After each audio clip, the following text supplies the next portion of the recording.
লিটন দাস বাংলাদেশ ক্রিকেটের মোনালিসা, তথাকথিত বিশ্ব ক্রিকেটের মোনালিসা যাকে বলা হয়, যার পাওয়ারফুল শট, যার ক্লাসিক্যাল ব্যাটিং বাংলাদেশের ক্রিকেট প্রেমীরা দেখে মুগ্ধ হয়। সেই লিটন কুমার দাসকে তার নিজের দেশের মাটিতে দুয়ধ্বনি দেওয়া হয়েছে। গত ম্যাচে আমরা দেখেছি লিটন কুমার দাসকে চট্টগ্রাম পর্বের ম্যাচে দুয়ধ্বনি দেওয়া হয়েছে ভুয়া ভুয়া বলে। আসলে এর আগের আমরা এরকমই ঘটনা দেখেছিলাম আইপিএলে। হার্দিক পান্ডিয়াকে তার নিজের দেশের মাটিতেই কিন্তু ভুয়া ভুয়া বলে চিল্লানি দেওয়া হয়েছিল। তার ওয়াইফ, হার্দিক পান্ডিয়ার ওয়াইফ, তাকে ছেড়ে চলে গিয়েছিল অন্য কারোর সঙ্গে এবং হার্দিক পান্ডিয়ার সঙ্গে নিয়মিত প্রতারণা করে চলে গিয়েছিল। পরবর্তী গল্প কিন্তু আমাদের সকলেরই জানা। সে কিন্তু ইন্ডিয়াকে ওয়ার্ল্ড কাপ এনে দিয়েছে। তার কিন্তু ওয়ার্ল্ড কাপ জয়ে কিন্তু তার একটা প্রাধান্য ছিল অনেক বেশি। তো এই জায়গা থেকে লিটন কুমার দাস গত ম্যাচে ১২৫ রানের একটা ইনিংস খেলেছেন।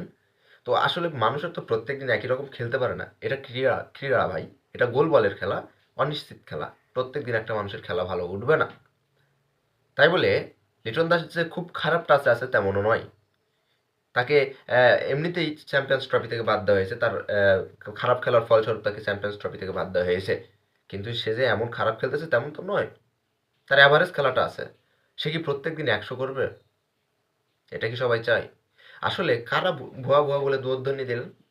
তথাকথিত পিচ্চি পোলাপাইন, ছাপড়ি পোলাপাইন, যাদেরকে কিছুদিন আগেও গোনায় ধরা হতো না। হঠাৎ করে ওই যে পাওয়ারফুল হয়ে যাওয়ার যে ব্যাপারটা, আসলে এই যে যারা সেলিব্রিটি তাদেরকে যে দুধধ্বনি দেওয়া হয়, এই দুধধ্বনির পিছনে যদি কোনো কোনো এই যে হ্যারাসমেন্ট করে, এই হ্যারাসমেন্টের যদি কোনো শাস্তি থাকতো, এই শাস্তির ব্যবস্থাটা করা উচিত ছিল। আইন অনুযায়ী উচিত ছিল। কারণ কোনো একজন মানুষকে এইভাবে ডিরেক্টলি দুধধ্বনি করা যায় না। খারাপ খেলে সমালোচনা হবে, কিন্তু ডিরেক্ট ভুয়া ভুয়া বলে চিল্লানি দিতে হবে এরকম কোনো আইন থাকা জরুরি নয়। তেনারা যা তিনারা আমাদের ক্রিকেটটাকে ভালোবাসতে শিখিয়েছেন। তারা আমাদের প্রতিনিধিত্ব করেন, আমাদের বাংলাদেশের প্রতিনিধিত্ব করেন। তারাই যদি লজ্জার শিকার হয় নিজের মাঠে, তাহলে বাইরে গেলে কি হবে? একটা মানুষের ভিতরে আত্মবোধ আছে। আসলে যারা সেলিব্রিটি বা যারা ক্রিকেটে পা রাখেন তাদেরকে তাদের আবেগ থাকা এটা কখনোই মানে রাখা ঠিক না। কিন্তু আমরা তো মানুষ। সবকিছু তো মনুষ্যত্বের ঊর্ধ্বে নয়। আমরা মানুষ, আমাদের আবেগ থাকতেই পারে। সেই জায়গা থেকে ডিরেক্টলি মাঠে বসে আপনি দোধ্বনি দিচ্ছেন একটা প্লেয়ারকে, যে প্লেয়ার কিছুদিন আগে চ্যাম্পিয়ন্স ট্রফি থেকে ড্রপ হয়েছেন। কি চান আপনারা? তারা খেলা বাদ দিক? কি চান? এই জায়গা থেকে এই যে এই বিষয়গুলোর আইনানুগ ব্যবস্থা নেওয়া কিন্তু অতীব জরুরি।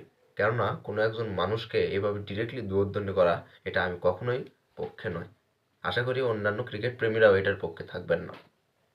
তাই আশা করি লিটন দাস সামনে পরবর্তী ম্যাচে আপনি এমনভাবে কামব্যাক করবেন যেন এই দুর্ধ্বনি দেওয়া ছাপড়িগুলোই আপনাকে নিয়ে প্রশংসায় ভাসায়। আশা করি আপনি ব্যাক করতে পারবেন, আর আমি জানি আপনি ব্যাক করতে পারবেন। ধন্যবাদ সবাইকে।